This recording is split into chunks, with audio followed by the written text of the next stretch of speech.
नमस्कार, मी सुवर्णा. 1 वाजलेला आहे दुपारचा. काही महत्त्वाच्या बातम्या बुलेटिनमध्ये बघणार आहोत. सुरुवातच एका मोठ्या बातमीने करूया. अनेक मोठे प्रकल्प राज्याबाहेर गेल्यानंतर आता महाराष्ट्रात 2 मोठे प्रकल्प येणार आहेत.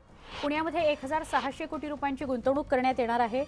इलेक्ट्रॉनिक मॅन्युफॅक्चरिंग क्लस्टर आणि CDAC या 2 कंपन्या पुण्यामध्ये गुंतवणूक करणार आहेत. केंद्रीय माहिती आणि तंत्रज्ञान राज्यमंत्री राजीव चंद्रशेखर यांनी ही घोषणा केली आहे. या योजनेअंतर्गत 2000 कोटी रुपयांची गुंतवणूक तर 5000 रोजगार निर्मितीचा दावा करण्यात येतोय.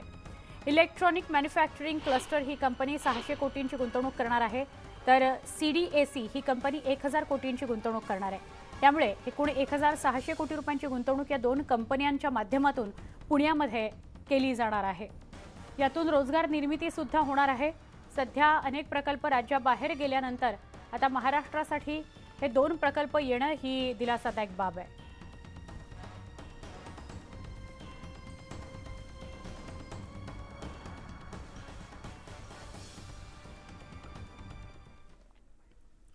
मैन्युफैक्चरिंग, इलेक्ट्रॉनिक्स डिज़ाइन और सेमीकंडक्टर डिज़ाइन का एक इकोसिस्टम भारत सरकार के साथ पार्टनरशिप करके इस इकोसिस्टम को बढ़ाएं.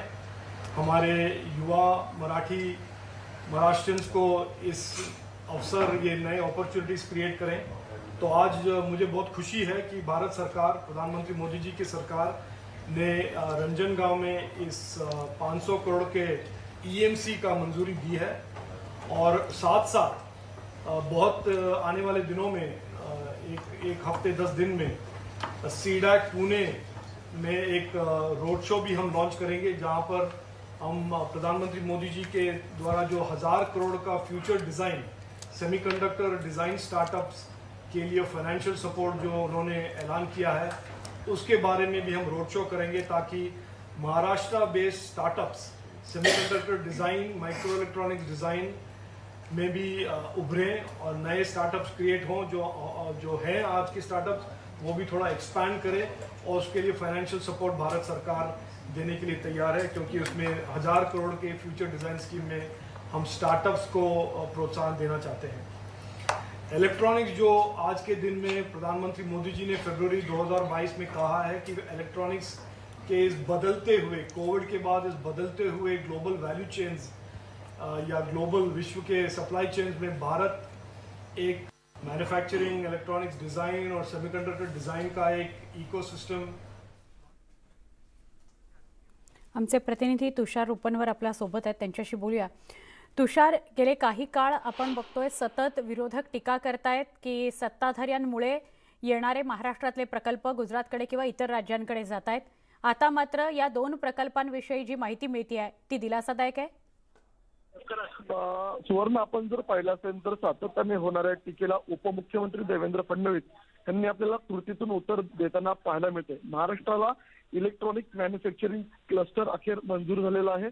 जवळपास 2000 कोटींची गुंतवणूक आता आपल्याला या महाराष्ट्रामध्ये होताना पाहायला मिळणार आहे, आणि या गुंतवणुकीमुळे जवळपास 5000 रोजगार निर्मिती होणार आहे. 297 एकरवरची ही जागा आहे, ती जागा देखील अलोकेट करण्यात आलेली आहे. पुण्यातल्या अधिकाऱ्यांशी स्वतः देवेंद्र फडणवीस यांनी चर्चा केलेली आहे, आणि काही वेळापूर्वीच देशाचे मंत्री, IT मंत्री राजीव चंद्रशेखर यांनी आता दिल्लीमध्ये घोषणा देखील केलेली आहे. दिल्लीतले ITतले अधिकारी गेल्या अनेक दिवसांपासून उपमुख्यमंत्री देवेंद्र फडणवीस यांच्या संपर्कामध्ये होते. मात्र महाराष्ट्रामधून प्रामुख्याने जे 4 प्रकल्प गुजरातमध्ये गेले अशी जी चर्चा सुरू होती, या चर्चेला आता देवेंद्र फडणवीस यांनी आपल्याला कृतीमधून उत्तर देताना पाहायला मिळते. आणि महाराष्ट्रामध्ये आता 2000 कोटींची गुंतवणूक येणार आहे, आणि या गुंतवणुकीमुळे जवळपास 5000 जणांना रोजगार निर्मिती होणार आहे. या संदर्भातल्या जे पुढच्या तांत्रिक बाबी असतील, त्या तांत्रिक बाबींसंदर्भामध्ये देवेंद्र फडणवीस कार्यालय असेल किंवा IT कार्यालय असेल, ते स्वतः लक्ष ठेवून आहेत. प्रमुख अधिकारी देवेंद्र फडणवीस यांना भेटून गेलेले आहेत. स्वतः देवेंद्र फडणवीस या संदर्भात दुपारी 3 वाजता माध्यमांशी मंत्रालयामध्ये संवाद साधतील. नक्की तुषार, आभार. आपण सविस्तर माहिती दिली त्याबद्दल.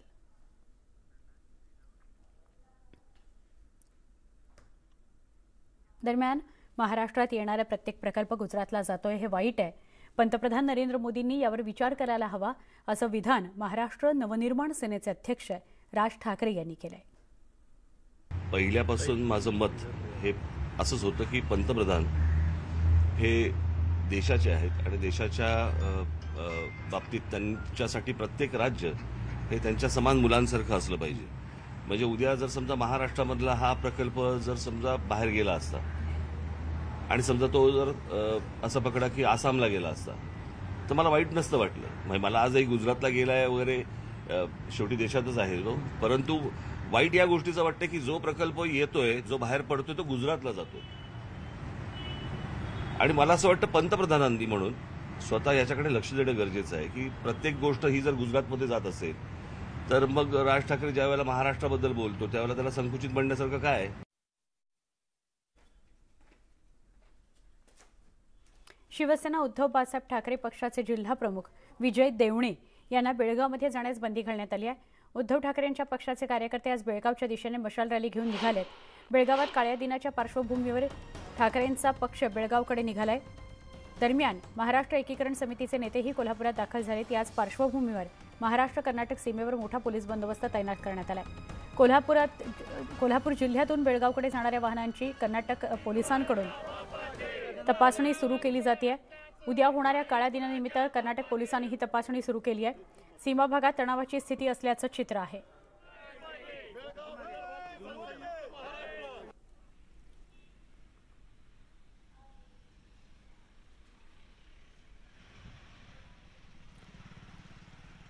मशाल रथ ठाकरेंची सेना, जे उद्धव बाळासाहेब ठाकरे शिवसेना पक्षाचे कार्यकर्ते मशाल घेऊन बेळगावकडे जाणार होते, मशाल रथ नेणार होते. मात्र सीमेवर मोठा पोलीस बंदोबस्त ठेवण्यात आलाय. आपण थेट जाऊया आमचे प्रतिनिधी ज्ञानेश्वर साळुखे यांच्याकडे, त्यांच्याशी अधिक बोलूया. ज्ञानेश्वर, आता तुम्ही कुठल्या परिसरामध्ये आहात, काय परिस्थिती आहे? सीमेवर मोठा पोलीस बंदोबस्त दिसतोय, तिथे मशाल रॅली, एका बाजूला भारत जोडो यात्रा, या सगळ्याविषयी काय सांगाल? महाराष्ट्र कर्नाटक सीमेवर कोगनुळी टोल नाका या ठिकाणी सगळे उद्धव ठाकरे गटाचे शिवसैनिक दाखल झाले आहेत आणि या शिवसैनिकांना कर्नाटक पोलिसांनी या ठिकाणी थोपवून धरलेलं आहे. कारण विजय देवणे यांना मध्ये बंदी घातलेली आहे. मात्र विजय देवणे यांचे सगळे शिवसैनिक ही मशाल घेऊन बेळगावमध्ये जाण्यासाठी ठाम आहेत. कारण अनेक वेळा आहे ते कर्नाटक पोलिसांच्याकडून दडपशाही आणि ही दडपशाही मोडीत काढण्याचा प्रयत्न आहे तो नेहमीच शिवसेनेच्या वतीने झाला. आणि उद्या होणाऱ्या काळ्या दिनाच्या पार्श्वभूमीवरती हे सगळे शिवसैनिक आहेत ते बेळगावकडे पुणे बेंगळुरू महामार्गावर त्यांना अडवण्यात आले आणि त्यांनी या ठिकाणी ठिय्या मारलेला आहे. विजय देवणे आपल्या सोबत आहेत. तुम्हाला बंदी घातली, पोलिसांनी सुद्धा आता तुम्हाला अडवले, पुढची भूमिका काय असणार आहे? माझं त्यांना मत आहे, मला बंदी घातलेलं आहे, मला तिने करावं, तिने अटक करावं, काही करावं, ताब्यात घ्यावं. माझा प्रश्न आहे, माझी मशाल आणि माझा भगवा झेंडा माझ्या जिल्हा प्रमुखांच्या बेळगावमध्ये गेला पाहिजे, ही माझी भूमिका आहे. आज जरी तिने अडवलं असलं तरी आम्ही गनिमी कव्यानं कर्नाटकमध्ये जाणार म्हणजे जाणार. बेळगाव आमचा आहे, बिदर आमचा आहे, भालकी आमचा, आम्ही जाणार. किती वेळ तुम्ही इथं ठिय्या मांडणार आहे? काय त्यांच्याकडनं काय भूमिका आहे तुम्हाला आम्ही आमची भूमिका स्पष्ट करू शकत नाही. बाबा काय सांगाल? दुर्दैव म्हणायला लागेल आपल्याला, काय अडवतोय आम्हाला? बाबा काय सांगाल? दडपशाही नेहमी पाहायला मिळते, आज सुद्धा तुम्हाला दडपशाहीचा अनुभव या ठिकाणी? दडपशाहीचा अनुभव मी मगाशी सांगतोय प्रत्येकाला की ह्या देशामध्ये दडपशाही, हुकुमशाही ह्या पलीकडे आणि हिटलरशाही ह्या पलीकडे बघायला मिळत नाही. बाबासाहेब आंबेडकरांनी जी आपल्याला घटना दिलेल्या लिहून आपल्याला लोकशाहीने आमची भूमिका मांडण्याचा आम्हाला अधिकार आहे, आम्हाला स्वातंत्र्य आहे. काय करणार आम्ही? आमचं ही मशाल, धगधगती मशाल आणि भगवा झेंडा आमच्या मराठी बांधवांच्या हातात देऊन आम्ही तुमच्यावर आहोत हे सांगण्याचं आम्ही काम करतोय. ते सुद्धा आम्हाला 100% लोक खरं तर संविधानिक मार्गाने आम्ही या ठिकाणी चाललोय. मात्र कर्नाटक सरकार दडपशाही या ठिकाणी करताना पाहायला मिळते, असा आरोप आहे तो शिवसैनिकांचा आहे. आणि या ठिकाणी पाहायला गेलं तर मोठ्या प्रमाणात कडक असा पोलीस बंदोबस्त आहे तो कर्नाटक पोलीस प्रशासनाचा आपल्याला पाहायला मिळतोय. आणि या सगळ्या दडपशाहीला विरोध करत आहे ते शिवसैनिकांनी या ठिकाणी पुणे बेंगळुरू रस्त्यावरतीच ठिय्या मारलेला आहे. आणि त्यामुळे या मार्गावरती आहे ते मोठ्या लांबच लांब रांगा आहेत त्या लागल्याचं आपल्याला या ठिकाणी पाहायला मिळते. मात्र शिवसैनिक आहेत ते बेळगावमध्ये घुसण्याच्या पवित्र्यावरती ठाम आहेत.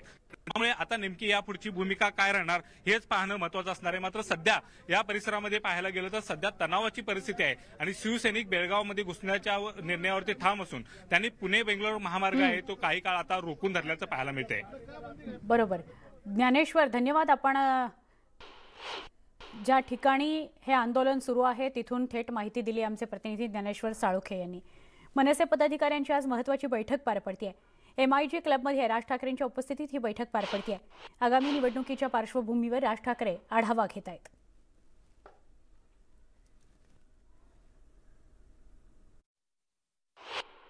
आजची बैठक जी बोलवलेली आहे त्या पक्षाच्या ज्या इतर संघटना ज्या आहेत या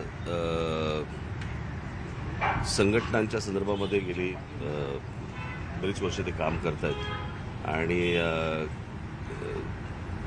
काही संघटनांमध्ये जे काही इश्यूज असतील, प्रॉब्लेम्स असतील आणि त्याच्या संदर्भात ते समजून घेणं, ऐकून घेणं आणि त्याच्यावरती त्यांना काही सोल्युशन्स देणं, तोडगा काढणं, याच्यासाठीची आजची बैठक आहे। तशी ती म्हटलं तर अराजकीय आहे आणि संघटनात्मक असल्यामुळे तसं बोलण्यासारखं काही नाही आहे आता। साधारणपणे 27 नोव्हेंबरला पक्षाच्या मुंबईच्या गटाध्यक्षांचा मेळावा गोरेगावला लावला आहे, बरोबर ना? गोरेगावला कुठे ते नेस्कोला तो 27 तारखेचा मेळावा झाला की बहुधा 28 तारखेला किंवा 29 तारखेला मी कोकणाच्या दौऱ्यावरती निघणार आहे। पहिला मी कोल्हापूरला जाणार आणि कोल्हापूरला देवीचं दर्शन घेऊन तिथून मग मी कोकणाच्या दौऱ्यावरती निघणार आहे। अनेक दिवसांपासून राजकीय विरोधात चर्चा आहे आपली एकनाथ शिंदे महायुतीची युती आणि या संदर्भात आपण एकनाथ शिंदे नाराज दिलेला आहे, पण मग परत काय प्रश्न असा आहे ना की या सगळ्या याच्यामध्ये दीपोत्सवाचं उद्घाटन होतं आणि त्याला मुख्यमंत्र्यांना आणि उपमुख्यमंत्र्यांना मी बोलवलं तिथे, यात काय गैर आहे का काही? प्रश्न असा मी उद्या म्हणजे कुठच्या फिल्म स्टारला बोलवलं असतं तर मग मी काय चित्रपट व्यवसायात जाणार असं होतं? कोरोना केंद्र उभारणी, रस्ते बांधणी, जमीन खरेदी आदी सुमारे 12,000 कोटी रुपये खर्चाच्या मुंबई महापालिकेच्या 76 कामांची कॅगकडून चौकशी करण्यात येणार आहे। गैरव्यवहाराच्या संशयावरून पालिकेचं विशेष लेखापरीक्षण करण्याची राज्य सरकारची विनंती कॅगनं मान्य केली आहे। पालिका निवडणुकीच्या तोंडावर होणाऱ्या चौकशीमुळे उद्धव ठाकरेंची शिवसेना आणि राज्यातील सत्ताधारी यांच्यातील तीव्र संघर्ष बघायला मिळेल। पालिकेने शहरात उभारलेल्या कोरोना केंद्रात मोठ्या प्रमाणावर भ्रष्टाचार झाल्याचा आरोप भाजपच्या आमदारांनी राज्य विधिमंडळाच्या पावसाळी अधिवेशनात केला होता। त्यावर या आरोपांबाबत चौकशी करण्याची घोषणा उपमुख्यमंत्री देवेंद्र फडणवीस यांनी उभय सभागृहांमध्ये केली आहे। राज्य सरकारने केलेल्या विनंतीनुसार संबंधित प्रकरणाची तपासणी करण्याची तयारी कॅगनं दर्शवली आहे। लवकरच कॅगचं पथक पालिकेमध्ये दाखल होईल अशी सूत्रांची माहिती मिळते। मुंबई महापालिकेच्या 76 कामांची कॅगकडून चौकशी केली जाणार आहे। 76 कामं कॅगकडून तपासली जातील। कोरोना काळात विविध बाबींवर खर्च झाला 3538 कोटी। दहिसर इथं अजमेरा यांच्या भूखंडाची 339.14 कोटींना खरेदी। 4 पुलांच्या बांधकामावर 1496 रुपये खर्च झाले, 1496 कोटी रुपये खर्च झाले। कोरोना काळात 3 रुग्णालयांमध्ये 904.84 कोटींची खरेदी करण्यात आली। शहरातील 56 रस्त्यांच्या दुरुस्तीवर 2286.24 कोटींचा खर्च झाला। 6 सांडपाणी प्रकल्पांवर 1084.61 कोटींचा खर्च झाला। घनकचरा व्यवस्थापन प्रकल्पावर 1020.48 कोटींचा खर्च झाला। 3 मलनिस्सारण प्रक्रिया केंद्रांसाठी 1187.36 कोटींचा खर्च झाला।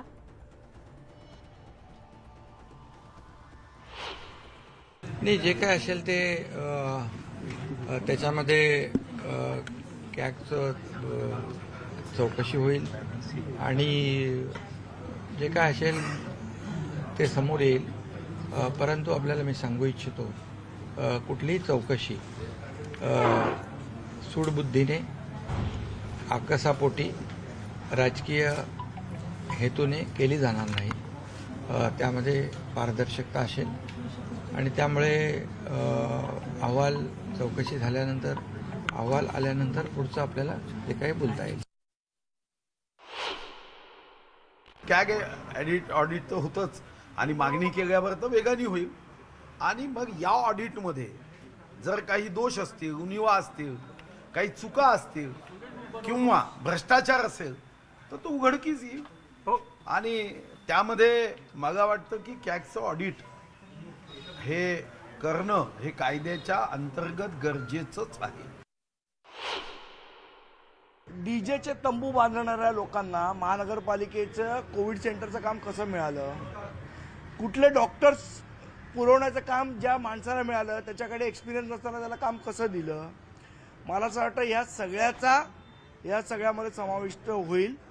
त्याचबरोबर महानगरपालिकेच्या अकाउंट्समध्ये पण भ्रष्टाचार झालेला आहे, अकाउंट्समध्ये गोंधळ झालेला आहे, त्याची सुद्धा चौकशी कॅग करेल.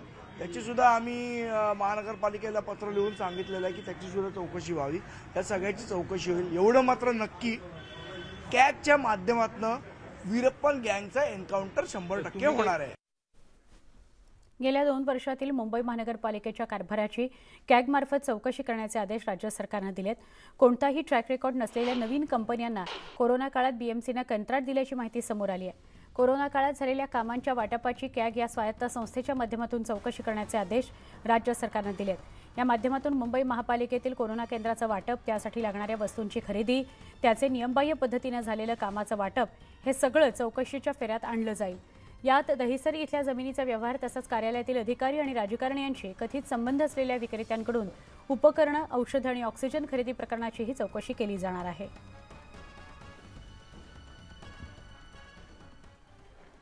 जोगेश्वरीतील पूनम नगर ते लिंक रोडपर्यंत मेट्रो लाईन 6 वर डबल डेकर उड्डाणपूल बांधण्याकरता महापालिकेनं MMRDAला 384 कोटी रुपये हस्तांतरित केलेत. याला 4 महिने उलटलेत तरी नंतरच्या प्रकल्पाकरता निविदा काढणं अद्यापही बाकी आहे. तपशीलवार अंदाजही तयार करण्यात आलेला नाही. विरोधकांनी पैशांच्या त्वरित हस्तांतरणामध्ये अनियमितता आणि 4 महिन्यांच्या विलंबाचा आरोप केल्यानंतर कामाच्या प्रगतीकरता MMRDAला विचारणा केली जाईल असं BMCकडून सांगण्यात येत आहे. विशिष्ट कंत्राटदारांना फायदा व्हावा म्हणून तात्काळ पैसे हस्तांतरित करण्यात आले असा गंभीर आरोप समाजवादी पक्षाचे आमदार रईस शेख यांनी केला होता. जर MMRDAनं आतापर्यंत निविदा काढल्या नाहीत तर जूनमध्येच पैसे का हस्तांतरित केले असा सवाल विचारला जातोय.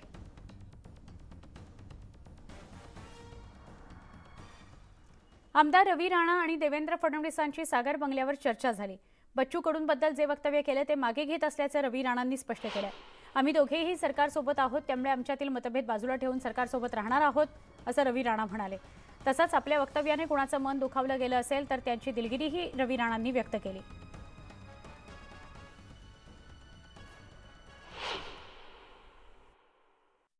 बच्चू कडू हे माझ्यासोबत अमरावती जिल्ह्यामध्ये, ते सुद्धा आमदार आहे, मी सुद्धा आमदार आहे आणि दोघेही आम्ही सरकारसोबत आहे. आणि जेव्हा एखादा मतभेद एखाद्या विचारामध्ये होते तर कुठेतरी बोलता बोलता तोंडातून जे काही निघालेलं आहे गुवाहाटीच्या संदर्भात किंवा आज एकनाथजी शिंदेसोबत जे काही अपक्ष आमदार आहे, काही शिवसेनेमधून आलेले जे आमदार आहे, काही मंत्री आहे, ते सुद्धा माझे सहकारी आहे आणि आम्ही सगळे एकत्र आहे. त्यामुळं काही वाक्य निघाले असते तर मी ते परत घेत आहे वाक्य. ज्या पद्धतीनं काही बच्चू कडू यांच्या तोंडून सुद्धा अपशब्द निघालेले आहे आणि ते ज्या पद्धतीने त्यांनी बोलले होते की मी खिसे कापून लोकांना किराणा वाटतो, ते सुद्धा वाक्य न पसणारे होते आणि अनेक त्यांनी खालच्या स्तरावरची जी भाषा केली होती. मला त्यांच्याकडनं पण अपेक्षा आहे की ते सुद्धा आपले शब्द वापस घेतील आणि आम्ही दोघेही या सरकारसोबत आहे. मला असं वाटते आमच्या वादापेक्षा किंवा आम्ही शब्दाचं अपशब्द वापरल्यापेक्षा कुठे कुठे प्रकारचं कुणाचं मन दुखावलं असेल, कुठे एकनाथ शिंदेजी सोबत असलेले आमदार आहे, मंत्री आहे, त्यांच्यामध्ये गैरसमज झाला असेल तर मी माझे शब्द वापस घेऊन या ठिकाणी हा विषय संपवत आहे. आणि मला अपेक्षा आहे की बच्चू कडू सुद्धा जे त्यांनी अपशब्द वापरले ते सुद्धा वापस घेतील आणि माझ्या शब्दाबद्दल काही कोणाला आक्षेप असेल, कोणी आमदार दुखवले असेल, मंत्री दुखवले असतील त्याबद्दल दिलगिरी सुद्धा मी व्यक्त करतो. राणांनी दिलगिरी व्यक्त केल्यानंतरही कडूंनी अद्याप माघार घेतलेली नाही. कार्यकर्त्यांशी चर्चा करून निर्णय घेऊ, माझ्यासाठी कार्यकर्ते महत्त्वाचे आहेत, उद्या आमची भूमिका स्पष्ट करू असं बच्चू कडू म्हणाले. तसंच वाद आणि आपण नाही तर राणांनी सुरू केला होता असंही कडू म्हणाले. नंतर बच्चू कडूंची काय भूमिका आहे आपण त्यांच्याकडून जाणून घेऊया. त्यांनी जाहीर माफी मागितली असं म्हणायला हरकत नाही, दिलगिरी व्यक्त करता येते. आता तुमची भूमिका काय? मी मुख्यमंत्री आणि आमचे एकनाथजी शिंदे आणि देवेंद्रजीचा आभार मानतो. त्यांनी खूप चांगल्या पद्धतीने हे प्रकरण हाताळलं गेलेलं आहे. जे काही या प्रकरणातून व वक्तव्यातून जे काही वातावरण तयार झालं होतं या संदर्भात मी आखरी माझ्यासाठी कार्यकर्ता हा माझा आत्मा आहे, तोच आमच्यासाठी नेता आहे. त्यांना उद्या आज संध्याकाळी आम्ही बैठक घेणार. सगळं आमची काही चर्चा मुख्यमंत्री महोदय देवेंद्रजीसोबत जी झाली आणि आता राणानं जे काही वक्तव्य केलं याच्यावर चर्चा करून उद्या ती भूमिका आम्ही स्पष्ट करू. तुम्ही एवढा वेळ का घेताय? म्हणजे 24 तास तुम्ही अजून मागता आहात, कारण राणांनी आता सगळे त्यांनी शब्द मागे घेतलेले आहेत, त्यांनी जाहीर माफी मागितलेली आहे, तरी तुम्ही मात्र वेळ घेताय. कुठेतरी तुम्ही हट्टी भूमिका घेताय असं वाटत नाहीये? आणि मला एक सांगा, मी म्हणजे एकटा बच्चू कडू नाही, बच्चू बाबाराव कडू इतका पुरता हा विषय नाहीये. हा विषय संघटनेचा आहे, कार्यकर्त्याचा आहे आणि कार्यकर्ताच माझ्यासाठी सर्व काही आहे, लक्षात घ्या. त्यांना न विचारता मी जर उद्या गेले आणि त्याचे परिणाम माझ्या संघटनेवर पडले तर मी काय करू? टाटा समूहाचा प्रकल्प गुजरातमध्ये नेण्याच्या विरोधात आज राष्ट्रवादी युवक काँग्रेस नागपूरच्या वतीने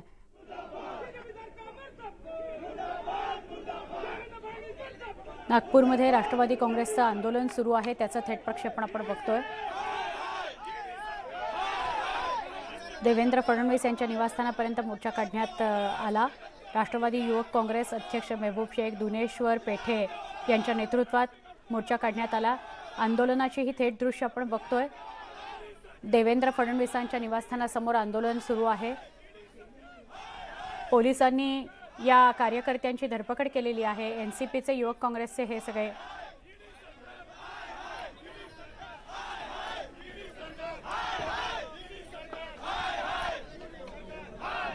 उपमुख्यमंत्री देवेंद्र फडणवीस यांच्या नेतृत्वाखालील गृह विभागाने मुख्यमंत्री एकनाथ शिंदे यांच्या, बाळासाहेबांची शिवसेनेच्या पक्षाला, सर्व 41 आमदार आणि 10 लोकसभा खासदारांना विशेष Y+ ही सुरक्षा दिलेली आहे. शिंदे, फडणवीस आणि राज्यपाल कोश्यारी यांची Z+ सुरक्षा, तर खासदार श्रीकांत शिंदे यांची Y+ सुरक्षा कायम ठेवण्यात आली आहे. त्याचबरोबर मनसे प्रमुख राज ठाकरे, उद्धव यांच्या पत्नी रश्मी आणि मुलगा तेजस यांच्या सुरक्षेत कोणताही बदल करण्यात आलेला नाही. मात्र देवेंद्र फडणवीस यांच्या पत्नी अमृता फडणवीस यांची सुरक्षा X वरून वाढवून Y+ करण्यात आलेली आहे.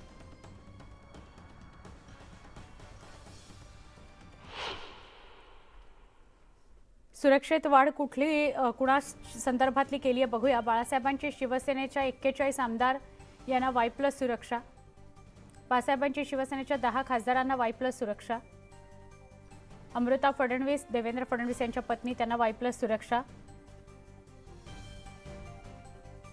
मुख्यमंत्री एकनाथ शिंदे Z+ सुरक्षा, सुरक्षेत बदल नाहीत. उपमुख्यमंत्री देवेंद्र फडणवीस Z+ सुरक्षा, सुरक्षेत बदल नाहीत. एक छोटासा ब्रेक पहा फक्त. न्यूज 18 लोकमत.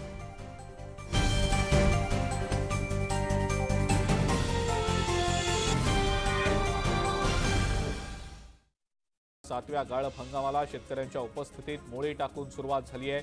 सुमारे 10,000 टन ऊस तोड होईल अशी यंत्रणा उभी केल्याचं चेअरमन विक्रमसिंग शिंदे यांनी सांगितलं. पंढरपूरमधल्या शुगर विठ्ठलराव शिंदे युनिट 2 कारखान्याबाहेर गेट बंद आंदोलन करण्यात आलं. ऊस दर संघर्ष समितीनं हे आंदोलन केलं. ऊसाला पहिली उचल 2500 रुपये आणि संपूर्ण बिल 3100 रुपये देण्याची मागणी आंदोलकांनी केली आहे. बीडमध्ये सोयाबीन उत्पादक संकटात सापडलेत. गोगलगाईचा प्रादुर्भाव झाल्यानंतर, त्यानंतर अतिवृष्टी आणि किडीचा प्रादुर्भाव झाल्यानंतर पिकाला मोठा फटका बसलाय. लागवडीचा खर्च देखील निघत नसल्यानं शेतकरी चिंतेत सापडले.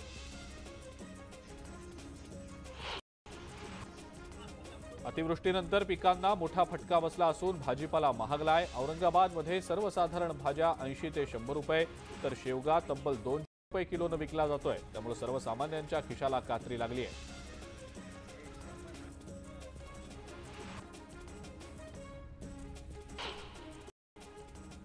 गोंदियामध्ये पुन्हा एकदा मंत्री राधाकृष्ण विखे पाटील यांच्या स्वागताचे बॅनर लावले गेले. त्याआधी 2 वेळेला विखे पाटील यांचा गोंदिया दौरा रद्द करण्यात आलेला होता. आता तिसऱ्यांदा विखे पाटलांच्या दौऱ्याचे बॅनर लावले गेले असून यावेळेला तरी विखे पाटील गोंदिया दौऱ्यावर येणार का असा प्रश्न गोंदियातल्या कार्यकर्त्यांना पडलाय.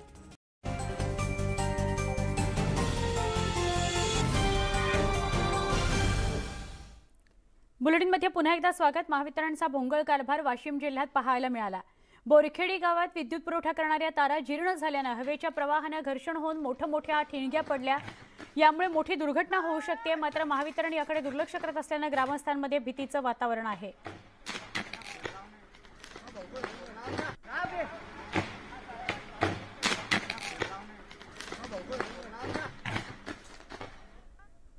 या सगळ्या घडामोडींसह बुलेटिनमध्ये इथेच थांबतोय।